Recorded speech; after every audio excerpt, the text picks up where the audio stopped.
Welcome to genius IAS. ये हम लोगों की जो मंथली करंट अफेयर सीरीज़ कर रहे हैं उसका पार्ट सेकंड है। जनवरी 2023 की करंट अफेयर कर रहे हैं हम, और इसका एक पार्ट ऑलरेडी हमारे यूट्यूब चैनल पे अवेलेबल है, आप वो जाके देख सकते हैं। तो स्टार्ट करते हैं सेकंड पार्ट।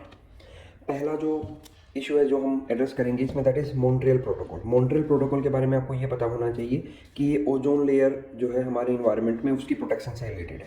तो आपको ये भी पता होना चाहिए कि ओजोन लेयर जो है वो हमारे एटमॉस्फेयर की कौन सी लेयर में है। हमारे एटमॉस्फेयर की अलग अलग लेयर्स हैं, तो कौन सी लेयर में है ओजोन लेयर ये आपको पता होना चाहिए, ठीक है। तो वो आपको फाइंड आउट करना है कि वो कौन सी लेयर में है।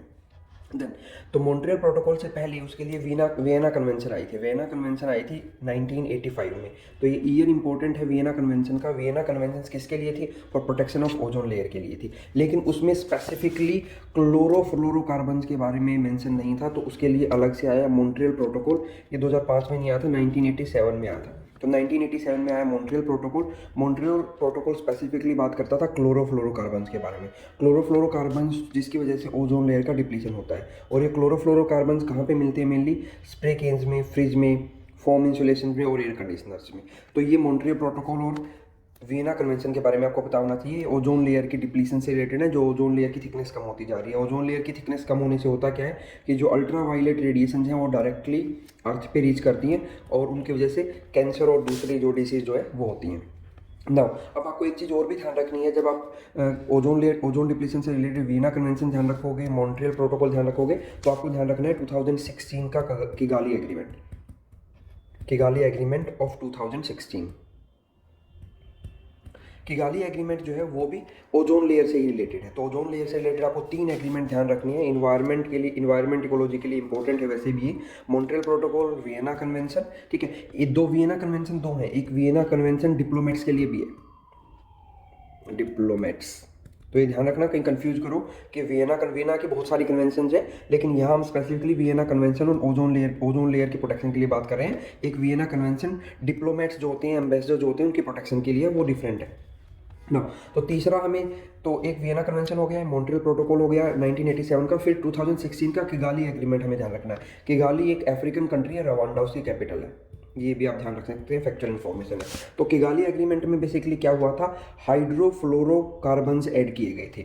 जो मॉन्ट्रियल प्रोटोकॉल है उसमें बैन की बात की गई थी क्लोरोफ्लोरोकार्बन्स की और हाइड्रोक्लोरोफ्लोरोकार्बन्स की, ठीक है। लेकिन हाइड्रोफ्लोरोकार्बन्स के लिए स्पेसिफिकली बात की गई थी किगाली एग्रीमेंट में, 2016 में आया। तो ये सारी चीज़ें आपको ध्यान रखनी है ना। उसके बाद चाइल्ड मोर्टेलिटी को लेकर न्यूज था जनवरी 2023 में। तो चाइल्ड मोर्टेलिटी की डेफिनेशन आपको पता होनी चाहिए, क्या होता है। Under 5 mortality rate refer to the probability of a new born would die before reaching the exact 5 year of the age. तो इसको हम एक्सप्रेस करते हैं जनरली पर 100 लाइव बर्थ पे, कि जो चाइल्ड मोर्टेलिटी रेट क्या है। तो जो सस्टेनेबल डेवलपमेंट गोल हैं उनमें ये चाइल्ड मोर्टेलिटी रेट के बारे में बोला गया है कि वो 30 ऑन 1000 लाइव बर्थ पे 30 से बिलो होनी चाहिए। ये एसडीजी का एक टारगेट भी है, सस्टेनेबल डेवलपमेंट गोल जो है यूनाइटेड नेशन के, जो सस्टेनेबल डेवलपमेंट गोल है, टोटल 17 गोल हैं। ये आप ध्यान रखना। अगर आप 17 गोल को याद रख कर सकते हो तो वो भी बेटर है, क्योंकि कई बार एग्जाम्स में पूछ लिया जाता है स्पेसिफिकली कि पहला गोल कौन सा है, 5वां गोल कौन सा है या 7वां गोल कौन सा है, तो उसे पूछ लिया जा सकता है। तो सस्टेनेबल डेवलपमेंट गोल्स के बारे में आपको पढ़ना है, ठीक है। कितने हैं? टोटल 17 गोल्स हैं। कौन सा गोल कौन से नंबर पे है वो आपको याद भी करना है, ठीक है। और जो टारगेट है चाइल्ड मोर्टेलिटी रेट का वो 30 से बिलो होना चाहिए, ये एसडीजी में रखा गया है। और आपको चाइल्ड मोर्टेलिटी की एग्जैक्ट डेफिनेशन भी ध्यान रखना है। इसको इन्फेंट मोर्टेलिटी से साथ कंफ्यूज मत करना, वो डिफरेंट होता है, ठीक है। चाइल्ड मोर्टेलिटी, इन्फेंट मोर्टेलिटी भी पढ़ना कि इन्फेंट मोर्टेलिटी क्या होता है, वो भी इंपॉर्टेंट है एग्जाम पॉइंट ऑफ व्यू से। नेक्स्ट पे चलते हैं। जो नेक्स्ट न्यूज में है वो अगेन फिर से जापान न्यूज में है। जापान किस लिए न्यूज में है? हर साल एक हेनले पासपोर्ट इंडेक्स रिपोर्ट आती है, ये काफ़ी इंपॉर्टेंट है, ठीक है। हेनले पासपोर्ट इंडेक्स रिपोर्ट, हालांकि जहाँ तक मैं रिमेंबर कर पा रहा हूँ किसी एग्जाम में पूछा नहीं गया है कभी, पीसीएस और यूपीएससी में खासकर इसके बारे में, लेकिन ये हर साल रिलीज होता है हेनले पासपोर्ट इंडेक्स रिपोर्ट। तो उसमें क्या होता है कि ये बताया जाता है कि कौन सी कंट्री का पासपोर्ट सबसे स्ट्रॉन्ग है। और स्ट्रॉन्ग करने का क्राइटेरिया क्या है कि वीजा फ्री एसेस कितनी ज़्यादा कंट्रीज में, लेट्स सपोज किसी के पास इंडिया का पासपोर्ट है तो वो कितनी कंट्रीज में वीज़ा फ्री ट्रैवल कर सकता है, तो उसके बेस पे पासपोर्ट्स की रैंकिंग की जाती है। तो जापान का पासपोर्ट जो है वो सबसे पावरफुल पासपोर्ट माना जाता है वर्ल्ड का। अगर आपके पास जापान का पासपोर्ट है तो आप बहुत सारी कंट्रीज में वीज़ा फ्री ट्रैवल कर सकते हो। लेकिन हमें एग्जाम पॉइंट ऑफ व्यू से सिर्फ इतना ध्यान रखना है, हेनले पासपोर्ट इंडेक्स रिपोर्ट जो है उसमें जापान का पासपोर्ट सबसे पावरफुल है, और इंडिया का जो रैंक है वो 85th है, वर्ल्ड के मोस्ट पावरफुल पासपोर्ट्स में, तो ये आपको ध्यान रखना है, ठीक है। इंडिया में वीज़ा फ्री एंट्री 59 डेस्टिनेशंस में, मतलब 59 ऐसी कंट्रीज़ हैं जहाँ पे अगर आपके पास इंडिया का पासपोर्ट है तो आप वीज़ा फ्री एंट्री कर सकते हो। लेकिन ये भी ध्यान रखने की जरूरत नहीं है, आपको ध्यान रखना है कि इंडिया का रैंक 85th है हेनली पासपोर्ट इंडेक्स में, और जापान जो है वो टॉप रैंक पे है। देन नेक्स्ट न्यूज़ है हमारी यूएई से रिलेटेड। यूएई में क्या हुआ है, उन्होंने बैन किया single use plastic for shopping के लिए। ये इंपॉर्टेंट न्यूज़ है, आपको ध्यान रखना है कि यूएई ने सिंगल यूज़ प्लास्टिक को बैन किया है। उसके पीछे एक रीजन भी है, क्योंकि यूएई में अब की बार COP 28 हुआ है। ये COP 20, तो ये भी एक क्वेश्चन बन गया कि COP 28 कहाँ पे हुआ है, यूएई में हुआ है। यूएई में कहाँ पे हुआ है, दुबई में हुआ है। दुबई में आपको ध्यान रखना है COP 28। अब ये COP 28 क्या बोला है, कॉन्फ्रेंस ऑफ पार्टीज। COP 28 का मतलब है कॉन्फ्रेंस ऑफ पार्टीज। बेसिकली इसकी हिस्ट्री क्या है थोड़ा सा मैं आपको बताता हूँ। 1992 में एक अर्थ समिट हुई थी। अर्थ समिट हुई थी कि अर्थ को कैसे हम प्रोटेक्ट कर सकते हैं, अर्थ पे जो इन्वायरमेंट है उसको कैसे प्रोटेक्ट कर सकते हैं। तो वहाँ पे एक UNFCCC करके एक इनिशिएटिव स्टार्ट किया गया था, United nation framework on climate change के ऊपर एक फ्रेमवर्क स्टार्ट किया गया था। तो उस यूनाइटेड नेशन का जो फ्रेमवर्क है क्लाइमेट चेंज से रिलेटेड, तो उसको फुलफिल करने के लिए हर साल जितनी भी कंट्रीज़ ने इसको साइन किया था वो सारी की सारी कंट्री एक पर्टिकुलर प्लेस पे मिलते हैं, तो उसको हम बोलते हैं COP, कॉन्फ्रेंस ऑफ पार्टीज। तो ऐसे ऐसे करके तब से अब तक 28 COP पे हम पहुंच गए हैं, और 28 COP जो हो चुका है ऑलरेडी, ठीक है। वो UAE में हुआ है, यूनाइटेड अरब अमीरात में, और UAE में भी वो दुबई में हुआ है, ठीक है। तो आपको अर्थ समिट ध्यान रखनी है, 1992 में हुई थी। वहाँ से निकल के आया था United nation framework on climate change, UNFCCC, और UNFCCC के लिए ही COP होती हैं। ये COP 28 हुई है, अभी नंबर है उसका 28, वो UAE में हुई है, दुबई में। ये आपको ध्यान रखना है। 27 भी ध्यान रख सकते हो। 27 जो हुई थी वो इजिप्ट में हुई थी, इजिप्ट, ठीक है। इजिप्ट में एक जगह थी सरल अम शेख करके ऐसा कुछ प्लेस था, ठीक है। वो आप देख लेना एक बार, सरल अम शेख करके एक प्लेस था इजिप्ट में, वहाँ पे ये हुई थी 27। और 28 हुई है, वो जो हुई है वो दुबई में हुई है, ठीक है। और UAE में आपको ध्यान रखना है सिंगल यूज प्लास्टिक के ऊपर बैन लगा दिया है UAE ने, ठीक है। 20 इसके साथ आप ये भी ध्यान रखना कि COP 29 कहाँ पे होगी, ठीक है। 27 हुई थी सरल शेख में इजिप्ट में, 28 हुई है दुबई में, ठीक है, UAE में। 29 होगी अजरबैजान में। अजरबैजान एक कंट्री है जिसकी कैपिटल है बाकू, ठीक है। ये सेंट्रल एशियन कंट्रीज़ के आसपास कंट्री है अजरबैजान, जहाँ पे तुर्कमेनिस्तान, तजाकिस्तान ये सब कंट्री हैं, तो वहाँ पे अजरबैजान है। वहाँ पे COP 29 होगी, conference of party 29 for UNFCCC। तो ये चीज़ आपको ध्यान रखना है। और इस COP 28 में जब हमारे प्राइम मिनिस्टर मोदी गए हैं इसको अटेंड करने के लिए, हमारे PM इसको अटेंड करने के लिए गई थी, तो उन्होंने एक प्रपोजल रखा है कि इंडिया जो है COP 33 को होस्ट करने के लिए रेडी है, कि हम चाह रहे हैं कि COP 33 की मीटिंग इंडिया में हो, ठीक है। इससे पहले शायद COP 8 हुई थी, वो इंडिया में हुई थी। ये आप एक बार क्रॉस चेक भी कर लेना, जहाँ तक मुझे जाना COP 8 था, ठीक है। तो ये सारी चीज़ें आपको ध्यान रखनी है। इन्वायरमेंट से रिलेटेड अगर कोई भी इशू है इकोलॉजी से रिलेटेड, तो वो बहुत ही एग्जामिनर फेवरेट होता है। नेक्स्ट न्यूज़ पे चलते हैं। प्राइम मिनिस्टर नरेंद्र मोदी ने एक नई योजना चलाई है जिसका नाम है doctor Shyama Prasad Mukherjee national institute of water and sanitation, SPM निवास करके, ठीक है, इसको चलाया गया है, इसका इनॉग्रेशन किया गया है जोका कलकत्ता में, ठीक है। ये रिलेटेड किससे है, इस जो SPM निवास है, it has been set at a cost of 100 crore, तो वैल्यू तो इंपॉर्टेंट नहीं है हमारे लिए। थ्रू दिस अपेक्स इंस्टीट्यूशन, जो ये अपेक्स इंस्टीट्यूशन बनाया गया है doctor Shyama Prasad Mukherjee national institute of water and sanitation, ठीक है। एक तो आपको प्लेस इंपॉर्टेंट है कि ये कहाँ पे बनाया गया है। इससे होगा क्या, department of drinking water and sanitation इसके साथ मिलके they will try to bridge the knowledge and capacity building gap in the public health engineering sanitation and hygiene. तो पब्लिक हेल्थ और सैनिटेशन को लेके जो भी कमी है इंडिया में उसको पूरा करने की ये लोग कोशिश करेंगे। तो इंपॉर्टेंट चीज़ हमारे लिए इस करंट अफेयर में यही थी कि जो ये नया इंस्टीट्यूट बना है SPM निवास, ठीक है, ये कहाँ पे बना है और ये किस चीज़ से रिलेटेड है वो आपको ध्यान रखना है, ठीक है। ये हेल्थ सैनिटेशन इनसे रिलेटेड है। नेक्स्ट न्यूज़ पे चलते हैं। नेक्स्ट न्यूज़ जो है हमारे पास इंपॉर्टेंट न्यूज़ है ग्लोबल रिस्क रिपोर्ट 2023। तो पहला तो आपसे ये जितनी भी बहुत सारी रिपोर्ट, वैसे तो बहुत सारी रिपोर्ट पब्लिश होती हैं हर साल, लेकिन उनमें से कुछ रिपोर्ट्स ऐसी हैं जो एग्जामिनर फेवरेट मानी जाती हैं, खासकर जो वर्ल्ड इकोनॉमिक फोरम की रिपोर्ट होती हैं। वर्ल्ड इकोनॉमिक फोरम जो है वो 3-4 रिपोर्ट पब्लिश करता है, तो वो बहुत इंपॉर्टेंट होती हैं। तो वर्ल्ड इकोनॉमिक फोरम ने ये रिपोर्ट दी है। पहले तो आपको ये ध्यान रखना है कि ग्लोबल रिस्क रिपोर्ट 2023 किसने दी है, तो वर्ल्ड इकोनॉमिक फोरम नाम की एक ऑर्गेनाइजेशन ने दी है। अब ये वर्ल्ड इकोनॉमिक फोरम क्या बला है, ये एक इनफॉर्मल ग्रुप है, ये एक इनफॉर्मल ग्रुप है, ठीक है। जैसे हम लोगों ने G7 देखा था, ठीक है, या मैंने आपको लास्ट स्लाइड में वासनार अरेंजमेंट ऑस्ट्रेलियन ग्रुप बताया था, तो ऐसे ही ये भी काफ़ी सारी टॉप की जो रिच कंट्रीज है उनका एक ग्रुप है वर्ल्ड इकोनॉमिक फोरम। हर साल इसकी मीटिंग होती है, एवरी ईयर। एक प्लेस है डावोस, डावोस नाम का एक प्लेस है स्विट्जरलैंड में। वहाँ पे हर साल वर्ल्ड के टॉप लीडर्स मिलते हैं, ठीक है, और वो वर्ल्ड की इकोनॉमी से रिलेटेड बातें करते हैं, उसमें इन्वायरमेंट से रिलेटेड भी चीज़ें रहती हैं। तो वर्ल्ड इकोनॉमिक फोरम की मीटिंग हर साल दावोस में होती है स्विट्जरलैंड में, लगभग जनवरी के अराउंड में ये मीटिंग होती है, ठीक है। और इसने एक रिपोर्ट दी है ग्लोबल रिस्क रिपोर्ट। उस ग्लोबल रिस्क रिपोर्ट में क्या बताया है, थोड़ा सा वो भी इंपॉर्टेंट है। उन्होंने बताया कि 2 मेन चैलेंज हैं। कौन कौन से मेन चैलेंज हैं? Failure to mitigate climate change, ये पहला चैलेंज है वर्ल्ड के सामने कि हम लोग कम नहीं कर पा रहे। मिटिगेशन का मतलब होता है कम करना, failure to mitigate climate change as well as failure of climate change adaption. तो हम ना तो मिटिगेट कर पा रहे हैं और ना ही अडेप्ट कर पा रहे हैं जल्दी से जो क्लाइमेट चेंज हो रहा है। ये 2 मेन रीजन बताए हैं उन्होंने कि जो ग्लोबली जो मेन रिस्क है वो ये 2 रिस्क फैक्टर हैं। इसके बाद उन्होंने बताया है कि तीसरा जो फैक्टर है वो नेचुरल डिजास्टर है और एक्सट्रीम वेदर इवेंट्स हैं। ये तीसरा उन्होंने रिस्क बताया है ग्लोबली क्या है। और चौथा बताया है biodiversity loss and ecosystem collapse. ये 4 उन्होंने मेन बताए हैं कि कौन से रिस्क हैं जो मेन 4 वर्ल्ड के लिए आने वाले डेकाड्स में। तो उन्होंने ये 4 मेनली रिस्क बताए हैं। तो आपको ये ग्लोबल रिस्क रिपोर्ट किसने दिया है, उसकी मीटिंग कहाँ पे होती है, और उनके मेनली पहले 2 ही रिस्क आपको ध्यान रखनी है कि कौन से 2 रिस्क उन्होंने बताए। और चारों याद रख सकते हो तो अच्छा है, ठीक है। तो ये न्यूज़ में था। नेक्स्ट चलते हैं नेक्स्ट न्यूज़ पे। फाइनेंस मिनिस्ट्री ने डाटा दिया है। फाइनेंस मिनिस्टर है हमारी निर्मला सीतारमण, ठीक है। इंडिया की फर्स्ट फीमेल फाइनेंस मिनिस्टर हैं ये, जो फुल टाइम है, फर्स्ट फीमेल फाइनेंस मिनिस्टर। वैसे इंडिया की फर्स्ट फीमेल फाइनेंस मिनिस्टर कौन थी ये भी आपको पता होना चाहिए, ठीक है, कि कौन थी। तो वो इंदिरा गांधी थी, फर्स्ट फीमेल फाइनेंस मिनिस्टर। और फर्स्ट फीमेल प्राइम मिनिस्टर भी इंदिरा गांधी थी इंडिया की। और फर्स्ट फीमेल डिफेंस मिनिस्टर भी इंदिरा गांधी थी इंडिया की। तो first female prime minister, defence minister और फाइनेंस मिनिस्टर, ये तीनों फर्स्ट फीमेल जो है वो मिस इंदिरा गांधी थी, ठीक है। लेकिन वो फुल टाइम डिफेंस मिनिस्टर और फाइनेंस मिनिस्टर नहीं थे। तो full time first female finance minister, first full time मतलब जो परमानेंट है। उनके पास तो प्राइम मिनिस्टर होते हुए ये एक्स्ट्रा पोर्टफोलियो थे जो उन्होंने ले रखे थे जब miss Indira Gandhi prime minister थी। तो first full time finance minister और डिफेंस मिनिस्टर अगर फीमेल पूछ लिया जाए तो वो श्रीमती निर्मला सीतारमण है ना।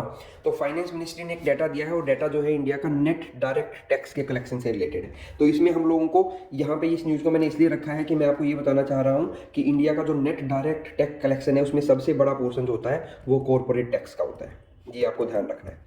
Corporate tax is the largest big collector of the direct tax of India, ठीक है। ये चीज़ आपको ध्यान रखनी है। बाकी चीज़ें आप ना भी ध्यान रखो तो कोई खास फर्क नहीं पड़ेगा, आपको लार्जेस्ट ध्यान रखना है। देन नेक्स्ट उसके बाद है food safety and standard authority of India. Food safety and standard authority of India जो है ये 2008 में बना था। ईयर इंपॉर्टेंट हो जाता है स्पेशली पीसीएस के लिए, और आजकल तो यूपीएससी भी पूछने लग गया है। इन्होंने क्या किया है स्पेसिफाइड आइडेंटिटी स्टैंडर्ड बनाया है पहली बार बासमती राइस के लिए। ये राइस है, प्राइस नहीं है, दिस इज राइस, ठीक है।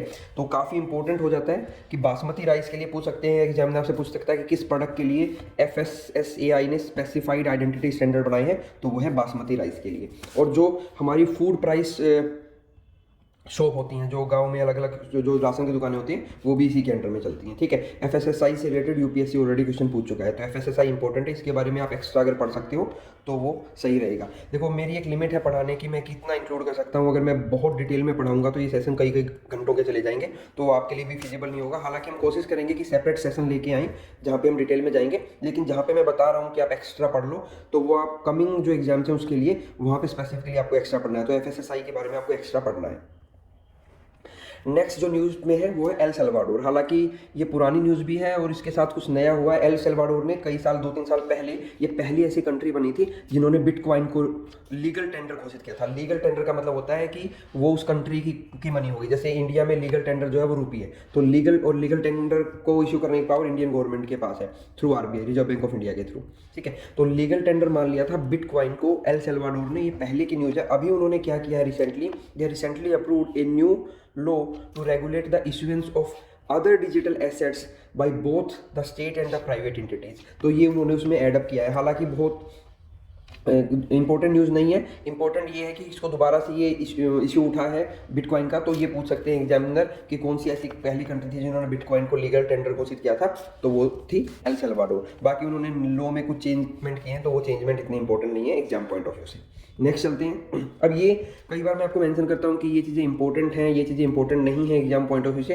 This I can say based upon कि जो प्रीवियस ईयर पेपर्स हैं PYQ के बेस पे मैं ये सारी स्टेटमेंट्स बोल रहा हूँ। पूछने को एग्जामिनर कुछ भी बोल सकता है, लेकिन हम लोगों की एक लिमिट है करने की कि हम कितना करें। तो प्रीवियस ईयर पेपर्स के बेस पे मैं आपको ये आइडिया दे देता हूँ कि अब ये पढ़ लो, ये इंपॉर्टेंट है। क्योंकि जो चीज़ इंपॉर्टेंट नहीं है वो अगर आ भी जाती है तो मोस्ट ऑफ द स्टूडेंट्स जो है उसको लीव आउट कर देंगे, ठीक है। तो इसलिए जरूरी हमारे लिए है कि इंपॉर्टेंट चीज़ें हम पढ़ के जाएं और उनको बार बार रिवाइज करके जाएं। Revision is the key of success. कोई भी यूपीएससी दे रहे हो या स्टेट पीसीएस दे रहे हो, रिवीजन मस्ट है आपके लिए। नेक्स्ट न्यूज़ पे चलते हैं। नेक्स्ट न्यूज़ फिर यूनिफाइड पेमेंट इंटरफेस के बारे में है। यूपीआई के बारे में हम ऑलरेडी पढ़ चुके हैं, ठीक है। यूपीआई के बारे में पढ़ा था हमने, भीम ऐप के बारे में पढ़ा था हमने, एनपीसीआई के बारे में मैंने आपको डिटेल में बताया था, ठीक है। तो वहाँ उसको रिपीट नहीं करेंगे। लेकिन अभी क्या हुआ है, UPI is a real time payment system developed by NPCI. ये हमने पहले भी देख लिया था, ठीक है। NPCI recently announce that non resident Indian NRI जो है वो यूपीआई का यूज कर सकते हैं। अब ये न्यूज़ में है, ठीक है। तो रिसेंटली एनपीसीआई ने अनाउंस किया है that NRI will be able to make the unified payment interface payment without having an Indian mobile number, ठीक है। तो ये इंपॉर्टेंट न्यूज़ है। ये स्टेटमेंट एज इट इज़ भी पूछी जा सकती है या ये इसको तोड़ मोड़ के कैसे भी पूछ सकता है एग्जामिनर। आपको ध्यान रखना है कि एनआरआई अब यूपीआई यूज कर सकते हैं without having an Indian mobile number. So NRI from Singapore, Australia, Canada, Hong Kong, Oman, तो कंट्रीज के नाम तो हमें ध्यान रखने की जरूरत नहीं है। सिर्फ आप इतना ध्यान रखना कि यूपीआई जो है अब वो एनआरआई यूज कर सकते हैं और that is without having the Indian mobile number. Next news पे चलते हैं। नेक्स्ट न्यूज़ है हमारी कैलिफोर्निया से रिलेटेड। यूएसए में पहुंच जाते हैं फिर से हम। कैलिफोर्निया में पाइनएप्पल एक्सप्रेस से रिलेटेड, ठीक है। तो ये वर्ड बड़ा इंटरेस्टिंग है, पाइनएप्पल एक्सप्रेस। तो ये पाइनएप्पल एक्सप्रेस किसको बोला है उन्होंने, एटमॉस्फेरिक रिवर्स को बोला है कैलिफोर्निया में। तो ये टर्म बोल सकते हैं कि जो टर्म है पाइनएप्पल एक्सप्रेस ये किसी चीज़ से रिलेटेड है। तो ये पाइनएप्पल टर्म जो है एटमॉस्फेरिक रिवर्स से रिलेटेड टर्म है ये।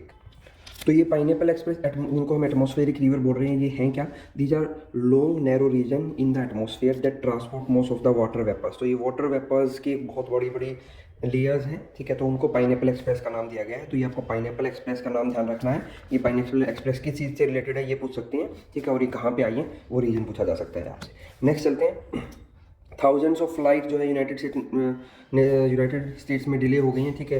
ये तो मुझे सच कोई इंपॉर्टेंट न्यूज़ नहीं लग रही, ठीक है। तो हम इससे रिलेटेड देखते हैं। इंटरनेशनल सिविल एविएशन ऑर्गेनाइजेशन का हेडक्वार्टर देख लेते हैं कहाँ पे है। तो वो मॉन्ट्रियल में, मॉन्ट्रियल कनाडा की, कनाडा में एक जगह है मॉन्ट्रियल, वहाँ पे इंटरनेशनल सिविल एविएशन ऑर्गेनाइजेशन का हेडक्वार्टर है। और मॉन्ट्रियल कनाडा में ही आपको याद रखना है वाडा का हेडक्वार्टर है, world anti doping agency, world anti doping agency और इंटरनेशनल सिविल एविएशन ऑर्गेनाइजेशन दोनों का हेडक्वार्टर एक ही जगह पे, मॉन्ट्रियल नाम की जगह पे कनाडा में, ठीक है। नेक्स्ट न्यूज़ पे चलते हैं। नेक्स्ट न्यूज़ है India is set to send 3 explorer to the depth of 500 metre under the sea in the indigenous build vessel Samudrayaan, ठीक है। तो आपको एक तो ये चीज़ ध्यान रखनी है कि समुद्रयान जो है वो इंडिजीनियसली बिल्ड वेसल है, इंडिया ने खुद डेवलप किया है इसका। दूसरा जो national institute of ocean technology है वो चेन्नई में है। ये 2 चीज़ें आपको इस न्यूज़ में से ध्यान रखनी है। बाकी वो कितने पर्सन्स को भेजेंगे, किस डेप्थ तक भेजेंगे, मैटर नहीं करता। एक तो आपको समुद्रयान के बारे में पता होना चाहिए ये क्या है, दूसरा national institute of ocean technology कहाँ पे है, ये दोनों चीज़ें आपको ध्यान रखनी है। Then Russia announce that it would, अच्छी आपको इसी तरह से न्यूज में से हमें निकालना होता है कि एग्जामिनर क्या पूछ सकता है। और ये चीज़ें आपको प्रीवियस ईयर पेपर्स करके ट्रेंड से ही पता लग सकती है कि इस न्यूज़ में से एग्जामिनर ऐसी चीज़ें पूछ सकता है, ठीक है। नेक्स्ट है Russia announce that it will send rescue capsule to rescue 3 crew of the International Space Centre. तो अब यहाँ पे इंपॉर्टेंट है इंटरनेशनल स्पेस सेंटर।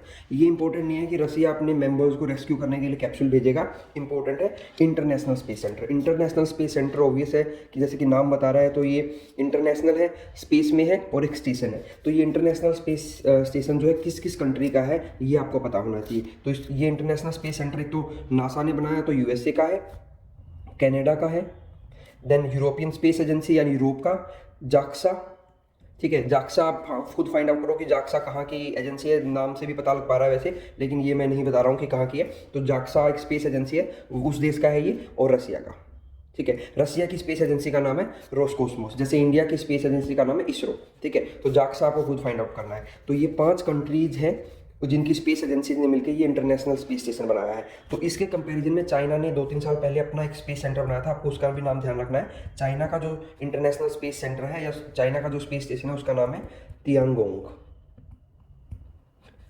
TIANGONG, थियांगोंग जो है वो चाइना का स्पेस सेंटर है, आपको ये ध्यान रखना है। इंटरनेशनल स्पेस सेंटर किन कंट्रीज का है उनके नाम ध्यान रखनी है आपको, ठीक है। और रोसकोसमोस जो है वो चाइना की स्पेस एजेंसी का नाम है, ठीक है। जैसे नासा जो है वो USA की स्पेस एजेंसी का नाम है, ऐसे जैक्सा आपको फाइंड आउट करना कि कहाँ की स्पेस एजेंसी है। नेक्स्ट चलते हैं।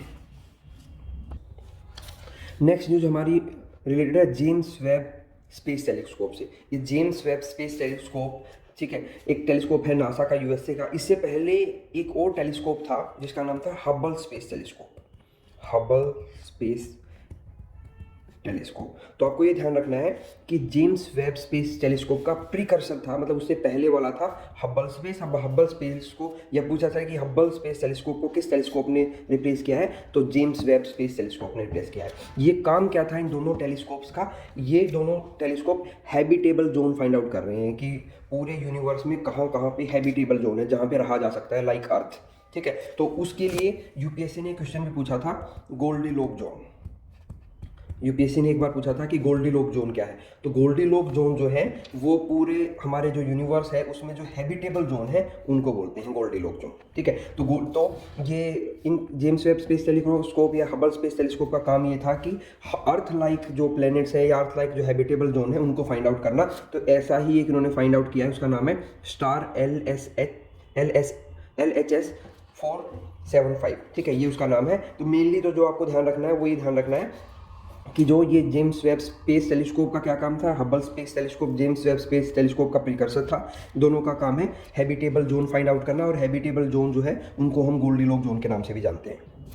और ये दोनों हबल स्पेस टेलीस्कोप और जेम्स स्पेस टेलीस्कोप नासा का एक मिशन है, उस मिशन के तहत ये भेजे जाते हैं, ट्रांजिशन एक्सोप्लैनेट सर्वे सैटेलाइट मिशन। तो इस मिशन का ये पार्ट है ये दोनों स्पेस टेलीस्कोप। तो ये इन्फॉर्मेशन आपको ध्यान रखनी है सारी की सारी। नेक्स्ट उसके बाद देखते हैं फ्रांस में काफ़ी बवाल मचा हुआ था पीछे। फ्रांस में बवाल इसलिए मचा हुआ था क्योंकि वहाँ पर रिटायरमेंट एज को बढ़ा रहे थे, 62 to 64 कर रहे थे, ठीक है। तो ये चीज़ न्यूज़ में थी। अब फ्रांस से रिलेटेड आपको एक चीज़ ध्यान रखनी है कि रीयूनियन आइलैंड जो है, रीयूनियन आइलैंड, ये आइलैंड है।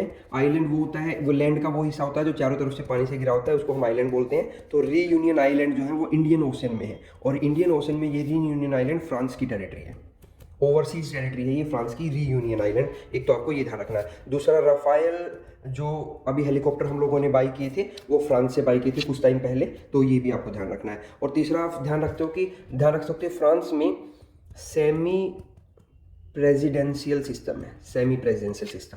जैसे इंडिया में पार्लियामेंट्री सिस्टम है, ठीक है, पार्लियामेंट्री सिस्टम, ऐसे ही USA में प्रेसिडेंशियल सिस्टम है, प्रेसिडेंशियल सिस्टम। तो ऐसे ही फ्रांस में सेमी प्रेसिडेंशियल सिस्टम है। तो आपको ये तीनों सिस्टम पता होने चाहिए, पार्लियामेंट्री सिस्टम क्या होता है, प्रेसिडेंशियल सिस्टम क्या होता है, और सेमी प्रेसिडेंशियल सिस्टम क्या होता है। नहीं तो हम किसी लेक्चर में फिर इनको डिटेल में डिस्कस करेंगे कि तीनों सिस्टम क्या होते हैं। तो आपको ये ध्यान रखना है कि फ्रांस में सेमी प्रेसिडेंशियल सिस्टम है। नेक्स्ट चलते हैं। नेक्स्ट न्यूज़ जो है वो अगेन फिर से UAE से रिलेटेड है। COP28 को होस्ट किया है, तो ये न्यूज़ हम लोगों ने ऑलरेडी पढ़ ली है, तो हम इसकी ज़्यादा डिटेल में नहीं जाएंगे, ठीक है। तो COP28 UAE में हुआ है, दुबई में। COP29 मैंने आपको बताया था कहाँ पे होगा, अजरबैजान में। COP33 को इंडिया ने होस्ट करने के लिए बोला है, और COP27 जो है वो शर्म अल शेख में हुआ था, इजिप्ट में। शर्म अल शेख नाम की एक जगह थी इजिप्ट में, वहाँ पे हुआ था COP27। तो COP27 ध्यान रखना है आपको, COP28 ध्यान रखना है, COP29 अजरबैजान में होगा, और इंडिया ने बोला है कि हम COP33 को होस्ट करेंगे। ये COP क्या है मैंने आपको थोड़ी देर पहले डिटेल में बता दिया था। नेक्स्ट चलते हैं। नेक्स्ट न्यूज़ क्या है, इंडिया के प्राइम मिनिस्टर नरेंद्र मोदी जो है उन्होंने बोला है कि हम इंडिया एक global south centre of excellence establish करेगा, ठीक है। तो पूछ सकते हैं कि कौन सी कंट्री ने प्रपोजल रखा है global south centre of excellence establish करने का, तो वो इंडिया है, ठीक है। तो ये सेंटर ग्लोबल साउथ सेंटर करेगा क्या, centre aim to undertake research on development solution of any of the developing country. Developing countries में रिसर्च से रिलेटेड वर्क करेगा, ये उनको हेल्प करेगा। तो आपको ध्यान रखना है global south centre of excellence India ने बोला है कि हम हमारे यहाँ इस्टेब्लिश करेंगे, और इससे पूरा जो साउथ है, ग्लोबल साउथ है, उसकी कंट्रीज को हेल्प मिलेगी। बेसिकली एक साउथ साउथ करके एसोसिएशन भी होता है, south south association. South south association developing countries का एसोसिएशन है, डेवलपिंग कंट्रीज का एक एसोसिएशन है। इसके अंदर बहुत सारी ग्रुपिंग है साउथ साउथ एसोसिएशन में, जिसमें एक ब्रिक्स भी है। ब्रिक्स में ब्राज़ील, रसिया, इंडिया, चाइना और साउथ अफ्रीका है, ठीक है। तो साउथ साउथ एसोसिएशन के बारे में भी आप पढ़ सकते हैं अगर चाहो तो थोड़ा वो। तो ब्रिक्स तो काफ़ी इंपॉर्टेंट है, ब्रिक्स के बारे में तो आपको पढ़ना ही पढ़ना है।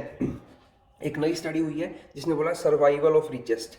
तो सर्वाइवल ऑफ रिचेस्ट रिपोर्ट किसने दी है ये पूछ सकते हैं, इंपॉर्टेंट है। ये दिया है ऑक्सफैम इंटरनेशनल ने। ये ऑक्सफैम इंटरनेशनल जो है ये एक रिपोर्ट और भी देता है, world inequality report, world income inequality report, ये रिपोर्ट भी देता है ये, ठीक है, जिसमें ये इन रिच और पुअर के बीच में इनकम गैप का जो डिफरेंस है उसको बताता है, ठीक है। So a new study titled survival of richest release by Oxfam International on the first day of World Economic Forum annual meeting in Davos. ये मैंने आपको ऑलरेडी बता दिया था कि वर्ल्ड इकोनॉमिक फोरम की मीटिंग हर साल डावोस में होती है, लगभग जनवरी में होती है। तो वहीं पे ऑक्सफैम इंटरनेशनल नाम की एक ऑर्गेनाइजेशन ने एक रिपोर्ट पब्लिश की है जिसका नाम है सर्वाइवल ऑफ रिचेस्ट, ठीक है। और दूसरी रिपोर्ट जो ऑक्सफैम इंटरनेशनल देता है वो होता है world income inequality report.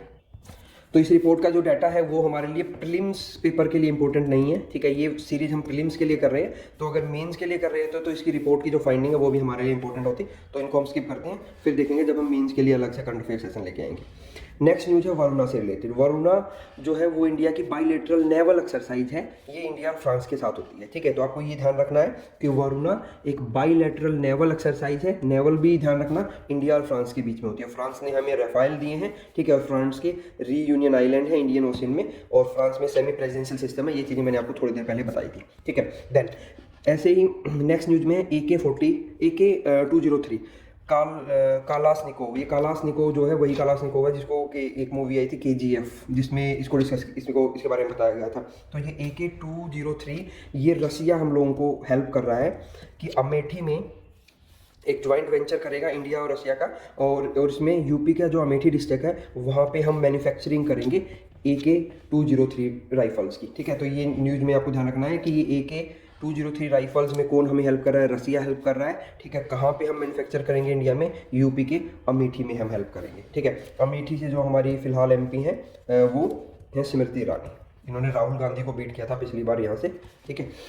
Next news में है छत्तीसगढ़ गवर्नमेंट ने एक रोड कंस्ट्रक्शन किया है। वैसे तो रोड कंस्ट्रक्शन बहुत सारी जगह पे होते रहते हैं, लेकिन ये रोड कंस्ट्रक्शन इसलिए न्यूज़ में है, पुदगांग विलेज है ये एक छत्तीसगढ़ में जहाँ पे इंडिपेंडेंस के बाद पहली बार रोड का कंस्ट्रक्शन हुआ है, ठीक है। तो इसलिए ये न्यूज़ में है, तो आपको इस विलेज का नाम ध्यान रखना है कि पुदगांग विलेज जो है, पुदांग विलेज कहाँ पे है, ये छत्तीसगढ़ में है, और ये किसलिए न्यूज़ में था क्योंकि इंडिपेंडेंस के बाद पहली बार यहाँ पे रोड कंस्ट्रक्शन हुआ था, ठीक है।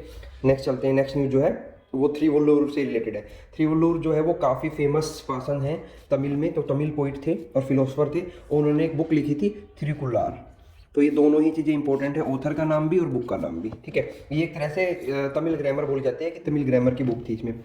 इसमें एक कलेक्शन था एथिक्स का, political and economics and law, इन चीज़ों के बारे में इसमें लिखा हुआ था। तो थ्रीवुल्लोर डे के नाम से सेलिब्रेट करता है तमिलनाडु इनके बर्थडे को, और ये पोंगल फेस्टिवल होता है तमिलनाडु में, तो उस टाइम पे इसको सेलिब्रेट किया जाता है। तो इस ओकेजन पे उन्होंने बोला है कि चीफ मिनिस्टर जो वहाँ के हैं MK स्टालिन, उन्होंने लॉन्च किया है वल्लालार पालुयार कापंगंग, ये अजीब सा नाम है, ठीक है। तो उन्होंने कोई स्कीम लॉन्च की है बेसिकली, तो ये स्कीम जो है ये किसके लिए, एनिमल वेलफेयर के लिए लॉन्च की है। वल्लालार पालुयार और कापंगंगन जो ये स्कीम है ये आपको ध्यान रखना है, एनिमल वेलफेयर के लिए है। MK स्टालिन तमिलनाडु के जो चीफ मिनिस्टर हैं उन्होंने लॉन्च की है, ठीक है। किस डे पे, थ्रीवुल्लोर डे पे लॉन्च की है, और ये थ्रीवुल्लोर डे जो है पोंगल फेस्टिवल के टाइम पे मनाया जाता है। पोंगल एक काफ़ी फेमस फेस्टिवल है तमिलनाडु का, और इनका थ्रीवुल्लोर का आपको कंट्रीब्यूशन ध्यान रखना है कि इनकी बुक का नाम जो है वो तिरुकुलार है। ये इंपॉर्टेंट चीज़ें हैं जो आपको इस करंट अफेयर में ध्यान रखनी है। नेक्स्ट मूव करते हैं कोलाम पे। कोलाम केरला में है, इसकी ये क्यों न्यूज़ में है, ये फर्स्ट कॉन्स्टिट्यूशनल लिटरेसी डिस्ट्रिक्ट बन गया है इंडिया का, कि यहाँ पे कॉन्स्टिट्यूशन के बारे में, वैसे तो कॉन्स्टिट्यूशन के बारे में लिटरेसी हर एक इंडियन सिटीजन को होनी चाहिए, लेकिन कोलाम एक ऐसा स्टेट बन गया है, एक ऐसा डिस्ट्रिक्ट बन गया है केरला में जहाँ जो फर्स्ट कॉन्स्टिट्यूशनल लिटरेसी डिस्ट्रिक्ट बना है इंडिया का, ठीक है। वहाँ के चीफ मिनिस्टर है पिनराई विजयन, और वहाँ पे 1967 से जो है कम्युनिस्ट पार्टी ऑफ इंडिया की गवर्नमेंट है। इस पर UPSC क्वेश्चन पूछ चुका है, ठीक है, कि पहली बार कम्युनिस्ट पार्टी ऑफ इंडिया की गवर्नमेंट कहाँ बनी थी, ऐसा कुछ स्टेटमेंट दिया था, तो वो केरला में बनी थी, और तब से वहाँ पे कम्युनिस्ट पार्टी की गवर्नमेंट है। तो और इसीलिए वहाँ पे लिटरेसी रेट भी जो है केरला में बहुत ज़्यादा है। तो कोलाम के बारे में ध्यान रखना है आपको, कोलाम किस लिए न्यूज़ में है, और केरला में 1961 से कम्युनिस्ट पार्टी ऑफ इंडिया की गवर्नमेंट है। नेक्स्ट चलते हैं, इंडिया और श्रीलंका रिलेशनशिप पे है नेक्स्ट न्यूज़। तो इंडिया ने श्रीलंका को बोला है कि आप 13th कॉन्स्टिट्यूशनल अमेंडमेंट जो है उसको कर दीजिए डन, और ये 13th अमेंडमेंट करेगा श्रीलंका, इसके लिए रिक्वेस्ट किया इंडिया ने। ये किस लिए किया गया है, क्योंकि इस अमेंडमेंट से होगा क्या, which provide for devaluation of power to the minority Tamil community. India और श्रीलंका में ये तमिल कम्युनिटी को लेके आपस में चीज़ों का एक्सचेंज होता ही रहता है, कोई ना कोई इशू रहता ही है। तो 13th अमेंडमेंट के बारे में आपको ध्यान रखना है कि 13th अमेंडमेंट कौन से कंट्री से रिलेटेड है, तो श्रीलंका से रिलेटेड है। ठीक है, इंडिया ने रिक्वेस्ट किया है कि आप 13th अमेंडमेंट कर लीजिए। 13th अमेंडमेंट करने से होगा क्या, इससे डिवेल्युएशन का मतलब डाउन नीचे आएगी power, devaluation of power to the minority Tamil community, ये इससे होगा। ठीक है, एक तरह से सोशल जस्टिस होगा इस चीज़ से। और श्रीलंका के बारे में आप दो चीज़ें और भी ध्यान रख सकते हैं कि श्रीलंका ने कुछ टाइम पहले फूड इमरजेंसी घोषित की थी। फूड इमरजेंसी लगाने वाली कंट्री बन गया था श्रीलंका, और श्रीलंका में बहुत ज़्यादा पॉलिटिकल उथापतल चल रहा है, पॉलिटिकल इंस्टेबिलिटी बहुत ज़्यादा है श्रीलंका के अंदर। ठीक है, नेक्स्ट चलते हैं। नेक्स्ट न्यूज है मैक्सिको से रिलेटेड। मैक्सिको ने क्या किया है, मैक्सिको ने world strictest anti tobacco law लगाए हैं। वर्ल्ड के सबसे स्ट्रिक्ट एंटी टोबैको लॉ बनाया है मैक्सिको ने। तो ये पूछा जा सकता है कि world strictest anti tobacco law किसने बनाया है, तो मैक्सिको ने बनाया है। ठीक है, मैक्सिको जो है वो अमेरिकन कॉन्टिनेंट की कंट्री है, north America continent. North America में 3 ही कंट्री हैं, ऊपर कनाडा है, देन यूएसए है बीच में, और नीचे मैक्सिको है। ठीक है, और मैक्सिको में एक गल्फ ऑफ मैक्सिको है, gulf of Mexico. Gulf of Mexico में वर्ल्ड के लार्जेस्ट सल्फर रिजर्व मिलते हैं, सल्फर रिजर्व। ये इंपॉर्टेंट है, पूछा जा चुका है पेपर्स में कि वर्ल्ड के सबसे लार्जेस्ट सल्फर रिजर्व कहाँ मिलते हैं, तो वो गल्फ ऑफ मैक्सिको में मिलते हैं। तो मैक्सिको से रिलेटेड ये एक्स्ट्रा इन्फॉर्मेशन आप ध्यान रख सकते हैं। नेक्स्ट न्यूज़ पे चलते हैं। नेक्स्ट न्यूज रिलेटेड है एपेडा से। एपेडा की फुल फॉर्म आपको पता होनी चाहिए, agriculture and process food product export development authority. ठीक है, ये आपको पता होना चाहिए। एपेडा कौन से ईयर में बना था ये आपको पता होना चाहिए। तो एपेडा ने अभी प्रपोज किया है, उन्होंने प्रपोज किया है कि जो रिवर्स के नेम है उनको हम टैगलाइन की तरह यूज़ करेंगे, ब्रांड की। जो ब्रांडिंग में टैगलाइन होती हैं अलग अलग कंपनीज की, ठीक है, तो उस टैगलाइन के लिए जो अलग अलग रिवर्स हैं उनके नाम को यूज़ किया जाए, ये प्रपोजल इन्होंने रखा है। ठीक है, तो ये पूछा जा सकता है कि कौन सी ऑर्गेनाइजेशन ने ये प्रपोजल रखा है कि रिवर्स के नेम जो है वो एज ए टैगलाइन यूज किए जाएंगे for branding of Indian agricultural products. Next news पे चलते हैं। नेक्स्ट न्यूज है व्हाइट कार्ड से रिलेटेड कि कौन से स्पोर्ट्स में पहली बार व्हाइट कार्ड दिखा गया। तो व्हाइट कार्ड जो ये है रिलेटेड है, ये फुटबॉल से रिलेटेड है। ठीक है, और दूसरा आपको ध्यान रखना है कि जो ये व्हाइट कार्ड है ये किस लिए होता है, एथिकल वैल्यूज को शो करने के लिए दिखाया जाता है। ठीक है, एथिकल वैल्यूज के लिए से रिलेटेड है व्हाइट कार्ड। ठीक है, ये आपको ध्यान रखना है, और ये फुटबॉल के गेम से रिलेटेड है, फुटबॉल। ठीक है, तो ये इन्फॉर्मेशन आपको ध्यान रखनी है।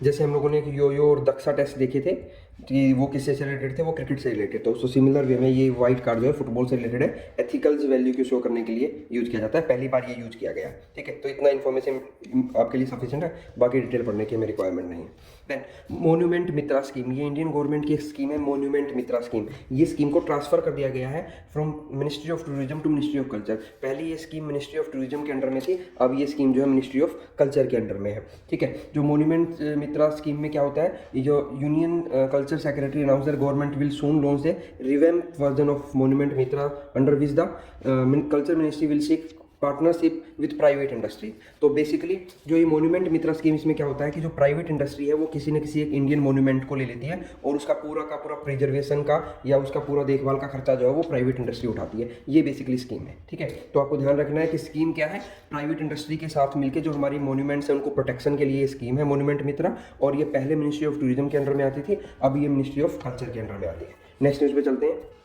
नेक्स्ट न्यूज में है इंडिया स्टैक। तो इंडिया स्टैक के बारे में पूछ सकते हैं कि इंडिया स्टैक है क्या, तो आपको पता होना चाहिए it's a multi layer cluster of digital solution. जो अलग अलग डिजिटल सॉल्यूशन है, जैसे आधार है, यूपीआई है, डिजी लॉकर है, कोविन है, जेम है, government e market place, GSTN है, इन सब का पूरा एक क्लस्टर है, उसको बोलते हैं इंडिया स्टैक। तो इंडिया स्टैक, तो इंडिया स्टैक पता होना चाहिए क्या है। दूसरा, इसकी पहली कॉन्फ्रेंस होगी, first India stack developers conference होगी न्यू दिल्ली में, और जो दूसरी कॉन्फ्रेंस होगी वो अबू धाबी में होगी। ठीक है, ये आपको ध्यान रखना है। अबू धाबी में मैंने 2 हेडक्वार्टर बताए थे, आईसीसी का और इंटरनेशनल रिन्यूएबल एनर्जी एजेंसी का, ये भी आपको अबू धाबी जो है यूएई में।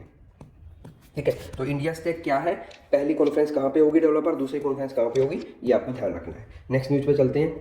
नेक्स्ट न्यूज़ में है ब्राज़ील। ठीक है, ब्राज़ील को आप इस तरह से भी ध्यान रख सकते हैं कि जो नेक्स्ट G20 समिट होगी, G20 समिट वो ब्राज़ील में होगी, ब्राज़ील में। ठीक है, और ब्राज़ील एक साउथ अमेरिकन कॉन्टिनेंट की कंट्री है, south American continent, south America में है ब्राज़ील। ठीक है, और ब्राज़ील में बहुत बड़े रेन फॉरेस्ट भी हैं जिनको लंग्स ऑफ द अर्थ बोला जाता है, ब्राज़ीलियन रेन फॉरेस्ट जो है। तो ब्राज़ील में क्या हुआ है, मेडिकल इमरजेंसी अनाउंस हुई है। अभी हमने थोड़ी देर पहले मैंने आपको फूड इमरजेंसी के बारे में बताया था जो श्रीलंका में लगी थी। अब देखते हैं मेडिकल इमरजेंसी डिक्लेयर की है हेल्थ में, किसने, ब्राज़ील ने। क्या हुआ है, इन यानोमामी एक टेरिटरी है वहाँ पे ये हुई है। तो ये टेरिटरी भी इंपॉर्टेंट आपसे पूछ सकता है एग्जामिनर कि यानोमामी टेरिटरी कहाँ पे है, किस देश में है, ब्राज़ील में है। क्यों न्यूज़ पे है, क्योंकि वहाँ पे एक मेडिकल इमरजेंसी लगी थी। Following report of children dying of malnutrition and other disease brought by a gold mining. Gold mining की वजह से जो चिल्ड्रन है वो मेल न्यूट्रिशन और दूसरी डिजीज़ की वजह से वो मर रहे थे। तो ये एक टेरिटरी है यानोमामी ब्राज़ील में जहाँ पे मेडिकल इमरजेंसी लगी है, ठीक है। तो ये आपको पढ़ना है। और जो प्रेसिडेंट है ब्राज़ील के लूला डा सिल्वा, ये भी आपको ध्यान रखना है। हालांकि प्रेसिडेंट डायरेक्टली नहीं पूछे जाते, लेकिन यूपीपीसीएस कई बार प्रेसिडेंट्स को पूछ लेती है डायरेक्टली, ठीक है। और एक फैक्ट आपको ये ध्यान रखना है कि G20 की नेक्स्ट समिट जो है वो ब्राज़ील में होगी, और करंट समिट जो है G20 की वो इंडिया में हुई है। 2023 में इंडिया में हुई है, 2024 में ब्राज़ील में होगी, ठीक है, और 2022 में हुई थी इंडोनेशिया में। और ये G20 क्या है ये हम आगे आने वाली स्लाइड्स में डिस्कस करेंगे डिटेल में, ठीक है। नेक्स्ट न्यूज़ देखते हैं। नेक्स्ट न्यूज़ है इस्टोनिया से रिलेटेड। तो इस्टोनिया और रसिया ने एक दूसरे के एम्बेसडर्स को एक्सपेल कर दिया है अपने यहाँ से। तो ये न्यूज़ इंपॉर्टेंट नहीं है हमारे लिए, न्यूज़ इंपॉर्टेंट है Estonia as a country. Estonia, Latvia and Lithuania, ये 3 कंट्री हैं। इन 3 कंट्रीज को बाल्टिक नेशंस के नाम से जाना जाता है। बाल्टिक नेशन, क्योंकि बाल्टिक सी के चारों तरफ ये कंट्री है, तो इनको बाल्टिक नेशंस के नाम से जाना जाता है। तो आपको बाल्टिक नेशंस के नाम पता होने चाहिए, इस्टोनिया, लैटविया एंड लिथुएनिया। और इनकी कैपिटल याद होनी चाहिए। यूपीपीसीएस ने एक बार इनकी कैपिटल पूछ ली थी। इस्टोनिया की कैपिटल है टैलिन, लैटविया की कैपिटल है रीगा, और लिथुएनिया की कैपिटल है विलिनस, ठीक है। और ये तीनों जो है बाल्टिक कंट्रीज हैं। वैसे ये यूरोपियन कंट्री हैं, यूरोपियन कॉन्टिनेंट की कंट्री हैं। इनको बाल्टिक नेशंस के नाम से जानते हैं तीनों को, क्योंकि बाल्टिक सी के से बॉर्डर शेयर करती हैं। इनके नेम और इनकी कैपिटल आपको ध्यान होनी चाहिए। नेक्स्ट न्यूज़ पर चलते हैं। नेक्स्ट न्यूज़ जो है वैगनर ग्रुप से रिलेटेड है, तो मैंने इसको इंक्लूड इसलिए किया है, ठीक है। न्यूज़ इंपॉर्टेंट नहीं है, आपको बस इतना ध्यान रखना है कि वैगनर ग्रुप जो है ये एक प्राइवेट आर्मी है ये रसिया की, ठीक है। तो रसिया की प्राइवेट आर्मी का नाम जो है वो वैगनर ग्रुप है। पीछे इनका जो हेड जो है वो मारा भी गया था, उसको असैसिनेट कर दिया गया था। तो वैगनर ग्रुप आपको ध्यान रखना है, वैगनर ग्रुप रसिया से रिलेटेड है और ये रसिया की प्राइवेट आर्मी है, ठीक है। नेक्स्ट न्यूज़ पे चलते हैं। नेक्स्ट न्यूज़ में है अटल पेंशन योजना। तो अटल पेंशन योजना वैसे तो कोई नई योजना नहीं है, पुरानी है, लेकिन फिर भी आपको पता होना चाहिए कि ये किसके लिए है। Scheme targeted toward the unorganised sector worker. Unorganised sector के जो वर्कर है उनके लिए ये स्कीम है, ठीक है। ये आपको ध्यान रखना है।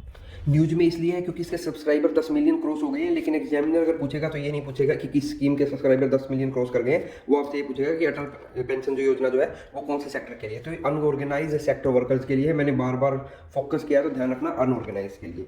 नेक्स्ट चलते हैं। नेक्स्ट न्यूज़ जो है वो यूनेस्को से रिलेटेड है। यूनेस्को का हेडक्वार्टर है पेरिस में, और पेरिस जो है वो फ्रांस की कैपिटल है, एज यू ऑल नो, ठीक है। तो यूनेस्को के बारे में न्यूज़ है, और न्यूज़ में है इंटरनेशनल डे ऑफ एजुकेशन। तो हमें सिर्फ इतना ध्यान रखना है कि इंटरनेशनल डे ऑफ एजुकेशन 24 जनवरी को मनाया जाता है, और ये इसको सेलिब्रेट करता है यूनेस्को, ठीक है। उन्होंने अफगान गर्ल्स के लिए उनके लिए कुछ किया है इस पर, वो हमारे लिए इंपॉर्टेंट इशू नहीं है। इशू इंपॉर्टेंट है यूनेस्को हेडक्वार्टर पेरिस, ठीक है। और 24 जनवरी को ये इंटरनेशनल डे ऑफ एजुकेशन के रूप में मनाते हैं। नेक्स्ट देन आपको एक चीज़ और भी ध्यान रखनी है कि जो पेरिस है वहाँ पे FATF का हेडक्वार्टर भी है, FATF financial action task force का हेडक्वार्टर भी पेरिस में है, और OECD का हेडक्वार्टर भी पेरिस में है। ये सारी चीज़ें आपको ध्यान रखनी है, ठीक है। इस न्यूज़ को हम नेक्स्ट पेज पे कवर करते हैं। कॉन्स्टिट्यूशनल कंडक्ट ग्रुप, आपको से पूछा जा सकता है कि ये क्या था। कॉन्स्टिट्यूशनल कंडक्ट ग्रुप क्या था। बेसिकली ये 100 फॉर्मर सिविल सर्वेंट्स का एक ग्रुप है, जिन्होंने प्रेसिडेंट द्रौपदी मुर्मू को एक लेटर लिखा है। ग्रेट निकोबार आइलैंड में कुछ इन्वायरमेंटल एक्टिविटीज़ को क्लियरेंस दे दी गई थी इंडियन गवर्नमेंट की तरफ से, जहाँ पे काफ़ी बड़ा एरिया फॉरेस्ट का क्लियर किया जाएगा। तो उसको ना क्लियर किया जाए, इसके रिगार्डिंग में इन 100 सिविल सर्वेंट्स ने एक लेटर लिखा है, तो इन 100 सिविल सर्वेंट्स के ग्रुप को बोला गया है कॉन्स्टिट्यूशनल कंडक्ट ग्रुप। इन्होंने बेसिकली ये बोला क्यों है कि ये प्रोजेक्ट थ्रेटन कर रहा है वहाँ की वल्नरेबल एक ट्राइब है, सोम्पेन ट्राइब, जो सोम्पेन ट्राइब के लिए खतरा है, ठीक है। तो आपको ये ध्यान रखना है, ग्रेट निकोबार आइलैंड में सोम्पेन ट्राइब है, और वहाँ पे एक इन्वायरमेंट प्रोजेक्ट को क्लियरेंस देने के अगेंस्ट में 100 सिविल सर्वेंट्स ने एक ग्रुप बनाया है, जिसको कॉन्स्टिट्यूशनल कंडक्ट ग्रुप बोला गया है। और उन्हें प्रेसिडेंट को लिखा है कि ये जो इन्वायरमेंट क्लियरेंस दिया गया फॉरेस्ट को कट करने का, इस डिसीजन को वापस ले लिया जाए, ठीक है। नेक्स्ट चलते हैं। नेक्स्ट अब हम डिटेल में डिस्कस करेंगे G20 को। हालांकि G20 का इवेंट जो है वो सितंबर अक्टूबर के अराउंड हुआ है, मेन इवेंट सितंबर में हुआ है, लेकिन हम G20 को जनवरी के इस इशू में डिटेल में कवर करेंगे कि G20 क्या है और क्या क्या बेसिक मेन आउटकम क्या थे, वो सारा का सारा हम यहीं पर कवर करेंगे। सो G20 क्या है, पहले तो ये देखते हैं G20 है क्या, जिसकी मीटिंग इंडिया में हुई है। G20 वर्ल्ड की जो टॉप 20 कंट्री हैं इकोनॉमिक के टर्म में या फिर जीडीपी के टर्म में, ठीक है, उन कंट्रीज़ का समूह है और उन कंट्रीज़ में इंडिया एक नाम है, ठीक है, इंडिया एक कंट्री है उन कंट्रीज़ में। बेसिकली 19 कंट्री हैं और एक है यूरोपियन यूनियन, ठीक है, तो ये टोटल 20 है। तो उसकी जो मीटिंग है आपकी बार जो है वो 18th मीटिंग थी, आपको ये ध्यान रखना है, इंपॉर्टेंट है। 18th मीटिंग G20 की न्यू दिल्ली में हुई है। इंडिया ने होस्ट किया है G20 की 18th समिट को। 17th समिट को होस्ट किया था इंडोनेशिया ने और वो हुई थी बाली में, ठीक है, और 19th समिट जो होगी वो ब्राज़ील में होगी, ठीक है, ये आपको ध्यान रखनी है। तो 18th G20 की समिट इंडिया में हुई है। उसका थीम इंपॉर्टेंट है, थीम था वासुदेव कुटुंबकम, कि वर्ल्ड इज वन फैमिली, ये इसका थीम था, ये आपको ध्यान रखना है। तो न्यू दिल्ली डिक्लेरेशन पूछ सकते हैं, न्यू दिल्ली डिक्लेरेशन क्या था, तो G20 के लीडर्स ने यूनैनिमसली एक साथ सबने एक डिक्लेरेशन पे साइन किए हैं, उसको बोला गया है न्यू दिल्ली डिक्लेरेशन। ये डिक्लेरेशन किस चीज़ से रिलेटेड है वो एग्जाम पॉइंट ऑफ व्यू से इतना इंपॉर्टेंट नहीं है, अगर हम प्रीलिम की बात करें तो मेन पॉइंट ऑफ व्यू से वो इंपॉर्टेंट हो सकता है। जब हम इसको मेन के लिए अगेन डिटेल पढ़ेंगे तब हम इसको डिटेल में देखेंगे कि न्यू दिल्ली डिक्लेरेशन में क्या क्या था। अभी आपको सिर्फ इतना ध्यान रखना है कि न्यू दिल्ली डिक्लेरेशन जो है वो G20 के लीडर्स ने किया है और G20 से रिलेटेड है। नेक्स्ट और क्या मेन आउटकम्स आई हैं G20 में वो देख लेते हैं।